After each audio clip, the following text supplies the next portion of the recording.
ಅಂತೇಳಿ ನಾವು ಗ್ರಾಮೀಣ ಕೂಲಿ ಕಾರ್ಮಿಕರ ಸಂಘಟನೆಯವರು ಈಗ ಇಲ್ಲಿ ಬಂದಿರೋ ಉದ್ದೇಶ ಏನಪ್ಪ ಅಂತಂದ್ರೆ ನಮ್ಮ ಸಮಸ್ಯೆಗಳು ಭಾಳ ಅದಾವ್ರಿ. ಬಗೆಹರಿಸ್ತೀನಿ ಅಂತೇಳಿ ಬರೀ ನಮ್ಗೆ ಮುಂದೂಡಕತ್ತಾರ. ಇಲ್ಲಿ ತನಕ ಅವ್ರು ಬಗೆಹರಿಸಿಲ್ಲ. ಹುನಗುಂದದೊಳಗೆ 2 ಕುಂದುಕೊರತೆ ಸಭೆ ಮಾಡ್ಯಾರ ಸರ. ಇಲ್ಕಲ್ಲಲ್ಲಿ 2 ಕುಂದುಕೊರತೆ ಸಭೆ ಮಾಡ್ಯಾರ. ಅಲ್ಲಿ ನಾವೇನು ಲೇಖನಿ ಮುಖಾಂತರ ಕೊಟ್ಟಿವಿ, ಇಲ್ಲಿವರೆಗೂ ಅವ್ರು ಯಾವುದೇ ಸಮಸ್ಯೆಗಳನ್ನು ಬಗೆಹರಿಸಿಲ್ಲ ಸರ. ಬಗೆಹರಿಸಲಾರ್ದಕ್ಕೆ ನಾವು ಮತ್ತೊಂದು ಸರಿ ಅವ್ರಿಗೆ ಬಂದು ಕಾಶಿ ಮೊನ್ನೆ ಕಸ ವಿಲೇವಾರಿ ಅವ್ರದ್ದು, ಆಮೇಲೆ ಕೆಲಸ ಬೇರೆ ಬೇರೆ ಪಂಚಾಯತಿಯಲ್ಲಿ ಕೊಡಲಾರ್ದು ಎಲ್ಲ ಲೆಟ್ರ್ ಕೊಟ್ಟು ಹೋಗಿವಿ ಸರ. ನಮ್ಮ ಹತ್ರ ದಾಖಲೆಗಳದಾವು. ಆದರೂ ಕೂಡ ಅವರು ಯಾವುದಕ್ಕೂ ಸ್ಪಂದಿಸ್ತಿಲ್ಲ. ಬರೀ ಫೋನ್ ಮುಖಾಂತರ ಹೇಳ್ತಾರೆ, ಅಲ್ಲೇ ಕೂತ್ಕೋತಾರೆ. ನಮ್ದು ಯಾವುದೋ ಸಮಸ್ಯೆ ಬಗೆಹರಿಸಿಲ್ಲ. ಒಂದೊಂದು ಪಂಚಾಯತಿಯಲ್ಲಿ ಅವ್ರು ಹೇಳಿದ್ರು ಸರ್ 50% ಕೆಲಸ ಕೊಟ್ಟಿವಿ ಅಂತ ಹೇಳಿ ಕೇಸಿ ಒಂದು ಪಂಚಾಯತಿ ಒಳಗೆ ಒಂದು NMR ಕೂಡ ಕೊಟ್ಟಿಲ್ಲ ಸರ. ಶಿವನಗುತ್ತಿ ಪಂಚಾಯತಿ ಅಂತ ಪಂಚಾಯತಿಯಲ್ಲಿ ಒಂದು NMR ಕೂಡ ತೆಗಿಯೋಕ್ಕಾಗಿಲ್ಲ ಅವ್ರಿಗೆ. ಏನು ಸಮಸ್ಯೆ ಐತೆ ಅಂತ ಕೇಳಿದ್ರೆ ಅವ್ರು ಹೇಳಕ್ಕೆ ತಯಾರಿಲ್ಲ. ಅದಕ್ಕೋಸ್ಕರ ನಮ್ಮ ಸಮಸ್ಯೆಗಳನ್ನು ನಾವು ಇಲ್ಲಿ ತಮ್ಮ ಮುಖಾಂತರ ಹೇಳಕತ್ತೀವಿ. ಕೆಲವು ಬೇರೆ ಬೇರೆ ಜಿಲ್ಲೆಗಳಲ್ಲಿ ಅವ್ರ ಕಾರ್ಮಿಕರ ಹೆಸರದವು, ಅವನ್ನ ಶಿಫ್ಟ್ ಮಾಡ್ರಿ ಅಂತೇಳಿ ನಾವು ಕೊಟ್ಟಿವಿ. 3-4 ವರ್ಷಗಳಾಯ್ತು, ಇಲ್ಲಿವರೆಗೂ ಅವ್ರು ಶಿಫ್ಟ್ ಮಾಡೋಕ್ಕಾಗಿಲ್ಲ. ಆಮೇಲೆ ಇನ್ನು NMMS ಸಮಸ್ಯೆಗಳಂತೂ ಭಾಳ ಮಾಡಕತ್ತಾರೆ. NMMS ಕರೆಕ್ಟ್ ಮಾಡಿದವ್ರಿಗೆ ನಮ್ಮ ಹತ್ರ ಸಾಕ್ಷಿ ಅದಾವು. ಅವ್ರದ್ದು ಕರೆಕ್ಟ್ ಮಾಡಿದವ್ರದ್ದು 0 ಮಾಡ್ತಾರ, ಮಿಸ್ ಮ್ಯಾಚ್ ಇದ್ದವ್ರದ್ದು ಪೇಮೆಂಟ್ ಮಾಡ್ಯಾರ. ಅಲ್ಲಿ ಗ್ರಾಹಕಸು ಸಂಘಟನೆಯವರು ಕರೆಕ್ಟ್ ಮಾಡಿದ್ರು ಕೂಡ 0 ಮಾಡ್ತಾರೆ. ಅಲ್ಲಿ ನಾನ್ ಗ್ರಾಹಕಸ್ದವರು ಕರೆಕ್ಟ್ ಮಾಡದೇ ಇದ್ರು ಕೂಡ ಅವ್ರು ಪಗಾರ ಮಾಡ್ತಾರೆ. ಅಲ್ಲಿ ಗ್ರಾಹಕಸ್ ಲೇಬರ್ ಹೇಳ್ತಾರೆ 5,000 ಸಾವಿರ ರೂಪಾಯಿ ಕೊಟ್ಟು ನಮ್ಮ ಮೇಟ್ ಪಗಾರ ಮಾಡ್ಸ್ಕೊಂಬರ್ತಾನೆ ತಾಲೂಕು ಪಂಚಾಯತಿಗೆ ಹೋಗಿ ಅಂತೇಳಿ. ಅಲ್ಲಿ ಬಂದು ಸಾಕ್ಷಿ ಹೇಳ್ರಮ್ಮ ಅಂತ ಹೇಳಿದ್ರೆ ಅವ್ರು ಏನಂತಾರೆ, ಅಲ್ಲಿ ಬಂದ್ರೆ ನಮಗೆ ಮನೆಗೆ ಬಂದು ಬಡಿತಾರೆ, ಅವ್ರು ಹೊಡಿತಾರೆ, ಬಡಿಗೆ ತೊಗೊಂಡು ಬಂದಿದ್ರು ಅಂತ ಹೇಳ್ತಾರೆ. ನಾವು ಕೆಲವೊಂದು ಕಡೆ ಇದ್ರ NREG ಅವೇರ್ನೆಸ್ ಮೂಡ್ಸೋಕ್ಕೋಸ್ಕರ ಅಲ್ಲೆಲ್ಲಿ ಜನರಿಗೆ ಹಳ್ಳಿಗಳಿಗೆ ಹೋಗಿ ನಾವು ಉದ್ಯೋಗ ಖಾತ್ರಿ ಕಾನೂನು ಬಗ್ಗೆ ಮಾಹಿತಿ ಹೇಳಕ್ಕೆ ಹೋದಾಗ ಅಲ್ಲಿ ಇವ್ರು ಏನು ಮಾಡ್ತಾರೆ, ಕೆಲವು ಗುಂಡಗಳನ್ನು ಚೂಬಿಟ್ಟು ನಮ್ಮ ಮೇಲೆ ಅವಾಚ್ಯ ಶಬ್ದಗಳಿಂದ ಬೈದು ನಮಗೆ ಭಾಳ ಅವಮಾನ ಮಾಡಿದ್ದಾರೆ ಸರ. ಸಾಕಾಗಿ ಹೋಗಿದೆ, ರೋಷ ಹೋಗೈತೆ. ಅದಕ್ಕೋಸ್ಕರ ನಾವು ಈ ಹೋರಾಟ ನಮ್ಮ ಬೇಡಿಕೆಗಳು ಈಡೋರೋವರೆಗೂ ನಾವು ಈ ಜಾಗ ಬಿಟ್ಟು ಕದಲೋದಿಲ್ಲ ಸರ. ಅವ್ರು CS ಅವ್ರು ಬರ್ಬೇಕು ಸರ್, ಬರೀವರೆಗೂ ನಾವು ಮಾತ್ರ ಇಲ್ಲಿಂದ ಎದ್ದು ಹೋಗೋದಿಲ್ಲ ಸರ್. 5,000 ರೂಪಾಯಿ ಯಾರಿಗೆ ಕೊಟ್ಟರು? ಇಲ್ಲಿ ತಾಲೂಕ್ ಪಂಚಾಯತಿ AD ಸರ್ ಕೊಟ್ಟಿವಿ ಅಂತ ಹೇಳಿ ಕಾಶಿ ಅಲ್ಲಿ ಲೇಬರ್ ಹೇಳ್ತಾರೆ, ಅವ್ರು ಕಾರ್ಮಿಕರು ಹೇಳ್ತಾರೆ, ಮೇಟ್ಗಳು ಮಾತ್ರ ಹೇಳೋದಿಲ್ಲ, ಕಾರ್ಮಿಕರು ಹೇಳ್ತಾರೆ. ಅಲ್ಲಿ ಮೇಟ್ಗಳು ಏನು ಮಾಡ್ತಾರೆ ಅಂತಂದ್ರೆ ಅವ್ರ ಸಂಘಟನೆಗೆ ಇರಲಾರ್ದವರು ಪ್ರತಿಯೊಬ್ಬರ ಹತ್ರನೂ 100 ರೂಪಾಯಿ NMR ಇಸ್ಕೊಂತಾರೆ ಸರ್. ಇದು ಕೂಡ ಒಬ್ಬರು ಇಲ್ಲಿ ಕನಗಲ್ ಪಂಚಾಯತಿ ಒಳಗೆ ಆಲ್ರೆಡಿ ನಾವು ಲೆಟರ್ ಸಹಿತ ಕೊಟ್ಟಿವಿ ಸರ್ ಅದನ್ನ ತಾಲೂಕ್ ಪಂಚಾಯತಿಗೆ. ಅದ್ರ ಬಗ್ಗೆ ಏನು ಕ್ರಮ ತಗೊಳಕ್ ಆಗಿಲ್ಲ. ಅವ್ರಿಗೆ ಇಸ್ಕೊಂಡಾರಂತ ಕಾರ್ಮಿಕರಿಗೆ ಇಲ್ಲಿವರೆಗೂ ಬಂದಾರ ನೋಡ್ರಿ. ಅರ್ಧ ಪಗಾರ 180 ರೂಪಾಯಿ ಪಗಾರ ಹಾಕ್ಯಾರ ಸರ್. ಎರಡು ಫೂಟ್ ಒಳಗೆ ಕಡಿದ್ರು ಕೂಡ 180 ರೂಪಾಯಿ ಕನಗಲ್ ಪಂಚಾಯತಿಯಲ್ಲಿ ಹಾಕ್ಯಾರ. ಮತ್ತು ಪ್ರತಿ ಲೇಬರ್ ಇಂದ 100 ರೂಪಾಯಿ ಮೇಟ್ಗಳು ಇಸ್ಕೊಂಡು ಇವ್ರಿಗೆ ಅದು ಗೊತ್ತಿಲ್ಲ ಸರ್, ನಮ್ಗೆ ಕೊಡ್ಬೇಕಂತ ಹೇಳ್ತಾರೆ ಅವರು. ಬಟ್ ಏನೋ ಒಂದು ಸುಳ್ಳು ಹೇಳಿ ಇಸ್ಕೊಂಡ್ಬಿಡದ್ರಿ. ಈ ತರ ಇಸ್ಕೊಳ್ಳೋದು 70-80 ಜನ ಕಾರ್ಮಿಕರು ಇರ್ತಾರ, ಎಲ್ಲರ ಕಡೆ ದುಡ್ಡು ಇಸ್ಕೊಳ್ಳೋದು ಸರ. ಎಷ್ಟು ಜನ ಅದರಿ ನಿಮ್ಮ ಕಡೆ? 50 ಜನ ಕೊಟ್ರಿ ಸರ್. ಅವ್ರ ಮೇಲೆ ಲೆಟರ್ ಕೊಟ್ಟಿವಿ ನಾವು. BFT ಅವ್ರು ಮಾಡೋದಿದ್ರು ವ್ಯವಹಾರ ಮೆಜರ್ಮೆಂಟ್ ತಗೊಳಕ್ ಹೋದಾಗ ಈ ತರ ಇಂಥ ಸಮಸ್ಯೆಗಳದಾವು. ಅದಕ್ಕೋಸ್ಕರ ಈ ಕಾನೂನು ನಮಗೆ ಪಾಲನೆ ಮಾಡ್ರಿ ಅಂತ ಹೇಳ್ತಾರ, ತಾವು ಪಾಲನೆ ಮಾಡಕ್ ತಯಾರಿಲ್ಲ. ಕಾನೂನುಗಳನ್ನ ನಾವು ಪಾಲನೆ ಮಾಡ್ತೀವಿ, ಕಾನೂನು ಬಗ್ಗೆ ನಮಗೆ ಗೌರವ ಐತಿ. ಆದ್ರೆ ಜೋಡಿಗೆ 200 ರೂಪಾಯಿ ಇಸ್ಕೊಂಡ್ರಂತ ಅಂದ್ರೆ 100 ತೆಲಿಗೆ 100 ರೂಪಾಯಿ ಆಯ್ತಲ್ಲ ಸರ್. ಅದಕ್ಕೋಸ್ಕರ ಈ ಎಲ್ಲಾ ಸಮಸ್ಯೆಗಳು ಬಗೆಹರಿಬೇಕು. ನಮ್ಗೆ ಎಲ್ಲಾ ಕಡೆ ಕೆಲಸ ಕೊಡ್ಬೇಕು. ಅವ್ರು ಹೇಳ್ತಾರ ಮಳೆ ಐತಿ ಅದ ಐತಿ ಅಂತ ಹೇಳಿ ಕೇಸಿ ರೈತರ ಕೆಲಸ ಎಲ್ಲ ಮುಗ್ದಾವ್ ಸರ. ರೈತರಿಗೆ ಮಳೆ ಇರ್ತೈತಿ ಸರ್, ಆದ್ರೆ ಕೆಲಸ ಕೊಡ್ಬೇಕಾಗಿದ್ದು ಅವ್ರ ಕರ್ತವ್ಯ, ನಾವು ಮಾಡ್ಬೇಕಾಗಿದ್ದು ನಮ್ಮ ಕರ್ತವ್ಯ. ನಮ್ಗೆ ಕೂಲಿ ಬೇಕು, ಕೆಲಸ ಬೇಕು, ಅಲ್ಲಿವರೆಗೂ ನಾವು ಎದ್ದೊಳದಿಲ್ಲ ಸರ್. ಹೌದು ಸರ್, ಲಂಚ ತಿಂತಾರಿ ಸರ, ತಿಂದಾರಿ ಸಾಕಷ್ಟು ತಿಂತಾರ ಲಂಚ. ಲಂಚ ತಿನ್ಲಾರ್ದ ಇವ್ರು ಈ ತರ ಮಾಡ್ಲಿಕ್ಕೆ ಸಾಧ್ಯನೇ ಇಲ್ಲ. ಅಲ್ಲೇ ನಮ್ಮ ವಿರುದ್ಧ ಇನ್ನೊಬ್ರನ್ನ ಎತ್ಗಾಡ್ತಾರಪ್ಪ ಅಂತಂದ್ರೆ ನಾವು ಕರೆಕ್ಟಾಗಿ ಮಾಡ್ತೀವಿ ಅಂದ್ರೆ ನಮ್ಮ ವಿರುದ್ಧ ಎತ್ಗಾಡ್ತಾರಂತ ಲಂಚಕ್ಕೋಸ್ಕರ ಇವರು ಕೈ ಚಾಚಕತ್ತಾರ ಅಂತ ನಮ್ಗೆ ಗೊತ್ತಾಗಿದೆ ಸರ್.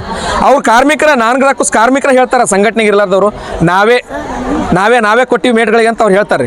ಇಲ್ಲಿ ಬಂದು ಹೇಳಕ್ಕೆ ಅವ್ರು ಹೆದರ್ತಾರೆ. ಯಾಕಂದ್ರೆ ಒಬ್ರು ಕಾರ್ಮಿಕರು ಮೊನ್ನೆ ಕುಂದುಕೊರತೆ ಸಭೆಯೊಳಗೆ ಇಲ್ಲಿ ಬಂದು ಸತ್ಯ ಹೇಳಿದಕ್ಕಾಗಿ ಅವ್ರ ಮನೆಗೆ ಬಡಿಗೆ ತೊಗೊಂಡು ಹೋಗ್ಯಾರ. ಬಡಿಗೆ ತೊಗೊಂಡು ಹೋಗಿ ಅವ್ರಿಗೆ ಹೆದರಿಸಿ ಅವ್ರಿಗೆ ಭಯ ಹಾಕಿದ್ದಕ್ಕಾಗಿ ವಾಪಸ್ ಇವತ್ತು ಬಂದಿಲ್ರಿ ಅವ್ರು. ಬೇರೆ ಪಂಚಾಯತಿ ಅವರು, ಇವ್ರು ಕನಗಲ್ ಪಂಚಾಯತಿ ಅವರು ಲೆಟರ್ ಕೊಟ್ಟಾರ. BFT ಅವ್ರು 100 ರೂಪಾಯಿ ಇಸ್ಕೊಂತಾರ PDOಗಳು ಅಂತ ಹೇಳಿ ಕಾಶಿ ಕಡಿದ್ರು ಕೂಡ 180 ರೂಪಾಯಿ ಪೇಮೆಂಟ್ ಮಾಡ್ಯಾರ ಸರ್.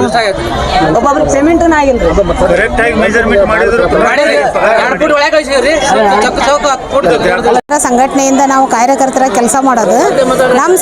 ನಮ್ಮ ಸಮಸ್ಯೆ ಏನಂದ್ರೆ ನಮ್ಗೆ ಕೆಲಸದ ಮೇಲೆ ಹೋದಾಗ first aid box, first aid kit ಕೊಡಂಗಿಲ್ಲ. ಅಲ್ಲಿ ಏನಾದರೂ ಸಣ್ಣ ಪುಟ್ಟ ಕಾರ್ಮಿಕರಿಗೆ ಗಾಯಗಳಾದ್ರೆ ನಾವು ಪ್ರಥಮ ಚಿಕಿತ್ಸೆ ಅಲ್ಲೇ ಮಾಡ್ಕೋತಿರ್ತೀವಿ. ಆ ಥರ ಏನೂ ಇರಲಾರ್ದಕ್ಕೆ ದೊಡ್ಡ ಸಮಸ್ಯೆಗಳಾಗಿ ಒಳ್ಳೆ ಸಿಟಿಗೆ ಬಂದು ಅವ್ರಿಗೆ ಸಿಬ್ಬಂದಿಯವ್ರಿಗೆ ಹೇಳ್ಬೇಕು ನಾವು ಏನಾದರೂ ಆದ್ರೆ ಅವ್ರು ಬಂದು ಕರ್ಕೊಂಡು ಹೋಗಿ ತೋರಿಸುತ್ತಾನೆ. ನಮಗೇನು ಅಲ್ಲಿ ಸೌಲಭ್ಯ ಸಿಗೋದಿಲ್ಲ. ಆ ರೀತಿಯಿಂದ ಫಸ್ಟ್ ಏಡ್ ಬಾಕ್ಸ್ ಕೊಡ್ರಿ ಅಂತ ಅಂದ್ರೂ ಕೊಡೋಕ್ಕಿಲ್ಲ. ಆಮೇಲೆ ಶುದ್ಧವಾದ ಕುಡಿಯೋ ನೀರು ಕೊಡೋದಿಲ್ಲ. ಆಮೇಲೆ ಕೆಲಸದ ಮೇಲೆ ಸರಿಯಾಗಿ ಮೆಜರ್ಮೆಂಟ್ ತೊಗೊಳಕ್ಕೆ ಮಾಡಕ್ಕೆ ಸಿಬ್ಬಂದಿ ಯಾರೂ ಬರಂಗಿಲ್ಲ. ಲಾಸ್ಟೇ ದಿನ ಬರೋದು, 6 ದಿವಸ ಮಾಡಿದ್ದನ್ನ 7ನೇ ದಿವಸ ಮೆಜರ್ಮೆಂಟ್ ಕೇಳಿ ಅವತ್ತು ಲಾಸ್ಟೇ ದಿನ ನಮಗೇನು ಕೊಡೋಕ್ಕಾಗೋದಿಲ್ಲ ರೀ ಮೆಜರ್ಮೆಂಟ್. 2 ದಿವಸ ಮುಂಗಡೆ ಬಂದು ಕೇಳಿದ್ರಂದ್ರೆ ನಾವು ಅದಕ್ಕೆ ಮತ್ತೆ ಮುಂದಿನ ತಯಾರಿ ಜನರಿಗೆ ಹೇಳ್ತೀವಿ, ಈ ಥರ ಮೆಜರ್ಮೆಂಟ್ ಬರಲ್ಲ, ಪೇಮೆಂಟ್ ಕಡಿಮೆ ಆಗುತ್ತೆ, 2 ದಿನದಾಗ ನಾವು ಕವರ್ ಮಾಡ್ಕೋತೀವಿ ಅಂತ ನಾವು ಹೇಳ್ಕೊತೀವಿ. ಆ ಥರ ಏನು ನಮ್ಗೆ ಮುನ್ನೆಚ್ಚರಿಕೆ ಹೇಳೋದೇ ಇಲ್ಲ ಅವರು. ಒಮ್ಮೆ ಬಂದು ಕೆಲಸ ಆಗಿಲ್ಲ ಅಂತೇಳಿ ಪೇಮೆಂಟ್ ಅಳತಿ ತೊಗೊಳ್ಳೋದನ್ನ ಬಂದು ಪೇಮೆಂಟ್ ಮಾಡಿಬಿಡೋದು.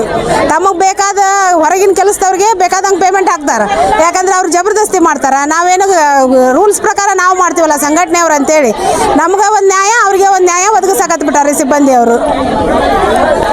ಮತ್ತು ಕೆಲಸದ ಮೇಲೆ ಸರಿಯಾಗಿ ನೆರಳು ಇರೋದಿಲ್ಲ. ಆಮೇಲೆ ನೀರು ಐತಿ, ಉಸುಗ ಹಳದಾಗಿ ಕೊಡ್ತಾರೆ ಕೆಲಸನ, ಅಲ್ಲೇ ನೀರು ಸ್ವಲ್ಪ 1 ಫೂಟ್ ತಗೇನ ನೀರು ಬಂದೇ ಬಿಡ್ತೈತಿ. ಅದು ದಿನದ ಮೆಜರ್ಮೆಂಟ್ ತಗೋ ಅನ್ನೋದು ನಮ್ಮ ತೊಗೊಂಡ್ರಂದ್ರೆ ಅವ್ರಿಗೆ ಕ್ಲಿಯರ್ ಇರುತ್ತೆ, ನಮಗೂ ಮಾಡೋಕೆ ಮನಸ್ಸು ಬರ್ತೈತಿ. ಅವ್ರು ಆ ಥರ ಮಾಡಂಗಿಲ್ಲ. ಮರುದಿವಸ ಉಸುಗಂದ್ರೆ ವಾಡಿ ಕತ್ತರಿಸಿ ಬಿದ್ದು ಬಿಡುತ್ತೆ. ಅದು ಮರುದಿವಸ ತೊಗೊಳಕ್ಕೆ ಹೋದ್ರೆ ಮೆಜರ್ಮೆಂಟ್ ಇಲ್ಲ, ನೀವು ಕೆಲಸನ ಮಾಡಿಲ್ಲ ಅಂದ್ರೆ ಮತ್ತು ನಾವು ಯಾವ ರೀತಿ ಎಲ್ಲಿ ಹೋಗಿ ಏನು ಕೇಳ್ಬೇಕು ಅನ್ನೋದು ನಮಗೆ ಗೊತ್ತಾಗವಲ್ದು. ಅದಕ್ಕೆ ಇದನ್ನೆಲ್ಲ ನೀವು ಟಿ ವಿ ಮಾಧ್ಯಮದವರಾಗಲಿ ಯಾರಾಗಲಿ ಅದನ್ನು ಅವರಿಗೆ ಸ್ವಲ್ಪ ನ್ಯೂಸಿಗೆ ಹಾಕಿ ಸ್ವಲ್ಪ ಹೈಟೆಕ್ ಮಾಡಿ ಇದನ್ನು ಮಾಡಿರಿ. ಆಮೇಲೆ ಅದಕ್ಕಾದ್ರೂ ಬಗ್ತಾರೋ ಏನೋ ನೋಡೋಣ ಅಂತ. ನಮಗಂತೂ ಕಾರ್ಮಿಕರಿಗೆ ಏನು ನಮ್ದು ರೆಸ್ಪಾನ್ಸ ಮಾಡವಲ್ರ ಅವರು. ಪಂಚಾಯತಿಗೆ ಹೋದ್ರೆ 6 ತೊಗೊಳಲ್ಲ, ತೊಗೊಂಡ್ರೆ ರಿಶೀವ್ಡ್ ಕೊಡೋದಿಲ್ಲ. ರಿಶೀವ್ಡ್ ಇದ್ರೂ ನಾವು ನಿರುದ್ಯೋಗ ಭತ್ಯಕ್ಕೆ ಅರ್ಜಿ ಹಾಕಿ ಅಪ್ಲೈ ಮಾಡಿದ್ರೂ ಮೊದಲ ಅಲ್ಲೇ ಒಂಬಡ್ಸ್ಮನ್ ಹತ್ರ ಹೋಗಿ ತಾವೆಲ್ಲ ಮಾತಾಡ್ಕೊಂಡು ನಮಗೆ ಗೊತ್ತಿರ್ಲಾರ್ದಂಗೆ ಕಾರ್ಮಿಕರ ಕಡೆಯಿಂದ ಸಹಿ ಮಾಡಿಸ್ಕೊಂಡ್ಬಿಡ್ತಾರೆ ಬಂದು ಲೆಟ್ರಿಗೆ. ಅವ್ರಿಗೇನು ಗೊತ್ತಿರಂಗಿಲ್ಲ, ಹೆಬ್ಬಟ್ಟಿನವ್ರು ಇರ್ತಾರೆ ಕಾರ್ಮಿಕರು ಅಂದ್ರೆ ಎಲ್ಲರೂ ಕಲ್ತವ್ರು ಇರಂಗಿಲ್ಲ. ಅವ್ರ ಕಡೆಯಿಂದ ಸಹಿ ತಗೊಂಡು ತಾವೇ ಲೆಟ್ರ್ ಬರ್ಕೊಂಡು ಮುಗಿಸ್ಕೊಂಡ್ಬಿಡ್ತಾರೆ ಒಳಗಿಂದೊಳಗೆ. ನಮಗೇನು ನ್ಯಾಯನ ದೊರಕವಲ್ದದು. ನಿಮ್ಮ ನಮ್ಮ ಪಂಚಾಯತಿಗೆ ಏನು ಕೊಟ್ಟಿಲ್ರಿ, ದುಡ್ಡು ಕೊಟ್ಟಿಲ್ಲ. ನಾವು ಹಿರೇಶಿವಮೂರ್ತಿ ಪಂಚಾಯತಿ ಕಾರ್ಯಕರ್ತರಾಗಿ ಮಾಡ್ತೀವಿ. ಅಲ್ಲಿ ನಾವು ಲಂಚ ಕೊಟ್ಟಿಲ್ರಿ, ಅಲ್ಲಿ ಕೊಟ್ಟಿಲ್ಲ. ನಂದವಾಡಿಗೆ ಪಂಚಾಯತಿ, ಕಂದಗಲ್ ಪಂಚಾಯತಿ ಕೊಟ್ಟಾರ. ಇಲ್ಲ ರೀ, ಅಂದ್ರೆ ಫಸ್ಟ್ ಅವರು ಗೊತ್ತಿಲ್ರಿ ಕಾರ್ಮಿಕರಿಗೆ ಕೆಲಸ ಮಾಡುವಾಗ. ನಾವೆಲ್ಲ ಸಂಘಟನೆಯಿಂದ ಸೇರಿ ಕೆಲಸ ಮಾಡಕತ್ತೀವಿ, ನಮಗೆ ರೂಲ್ಸ್ ಗೊತ್ತೈತಿ. ಅವರಿಗೆ ಫಸ್ಟಿಗೆ ಗೊತ್ತಿಲ್ಲಲ್ಲ. ಫಸ್ಟ್ ಆಫ್ ಆಲ್ ಕೆಲ್ಸಕ್ಕೆ ಹೋದಾಗ ಆ ಥರ ಮಾಡ್ಯಾರ ಅವರಿಗೆ. ಹಂಗಂದು ಫಸ್ಟ್ ಟೈಮು ಕೊಟ್ರೆ ಕೆಲಸ ಕೊಡ್ತಾರ ಅನ್ನೋದು ಜನರ ತಲೆಯಾಗ ಐತ್ರಿ. ಹಾಗಾಗಿ ಅವ್ರು ಕೊಟ್ಬಿಟ್ಟಾರ. ನೆಕ್ಸ್ಟ್ ಟೈಮು ನಮಗೆ ಕರೆಸಿ ಮಾತಾಡಿದ್ರು ಅವರು, ಸಂಘಟನೆಯವ್ರು ಬಂದು ಕೆಲಸ ಕೊಡಿಸ್ರಿ ಅಂದಿಂದ ನಾವು ಹೋಗಿ ಈಗ ಅಲ್ಲಿ ಅಪ್ಲೈ ಮಾಡಿಂದ ಈಗ ಸ್ವಲ್ಪ ನಡೆದೈತ್ರಿ. ಈಗ ಈ ವರ್ಷ ಪ್ರಾರಂಭ ಆಗಿ ಹೆಚ್ಚು ಕಡಿಮೆ ಇದು 9 ತಿಂಗಳ ಮುಗಿದು 10ನೇ ತಿಂಗಳದಾಗ ನಾವು ಕಾಲಿಟ್ಟಿದ್ದೀವಿ.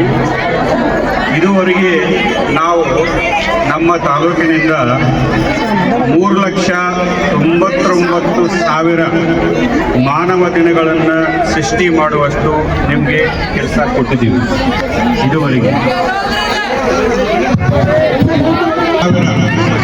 3,95,000 ಮಾನವ ದಿನಗಳನ್ನು ಸೃಷ್ಟಿ ಮಾಡುವಷ್ಟು ನಿಮಗೆ ಕೂಲಿಕಾರರಿಗೆ ಕೆಲಸ ನಾವು ಇದುವರೆಗೆ 9 ತಿಂಗಳಲ್ಲಿ ಕೊಟ್ಟಿದ್ದೇವೆ. ಆ ತಿಂಗಳಂದರೆ ಏಪ್ರಿಲಿಂದ ಇತ್ತ ಕೊಟ್ಟಿದ್ದೀವಿ. ಇದು 10ನೇ ತಿಂಗಳದ. ಸೊ ಹೆಚ್ಚು ಕಡಿಮೆ ಈಗ ನಮ್ಮ ಆ್ಯಕ್ಷನ್ ಪ್ಲ್ಯಾನ್ ಪ್ರಕಾರ 50% ನಾವು ಈಗ ರೀಚ್ ಆಗಿದ್ದೀವಿ. ಅಂದರೆ ನಿಮಗೆ ಕೆಲಸ ಕೊಡೋದು 50% ರೀಚ್ ಆಗಿದ್ವಿ. ಬೇರೆ ತಾಲೂಕುಗಳಿಗೆ ಕಂಪೇರ್ ಮಾಡಿದ್ರೆ ಅತಿ ಹೆಚ್ಚು ಕೂಲಿ ಕಾರ್ಮಿಕರಿಗೆ ಕೆಲಸ ಕೊಟ್ಟಿದ್ದು ನಮ್ಮದೇ ಇದೆ ಅಂತ ನಾನು ಭಾವಿಸಿದ್ದೀನಿ. ಅದು ಹಾಗೇನೇ ಇದೆ.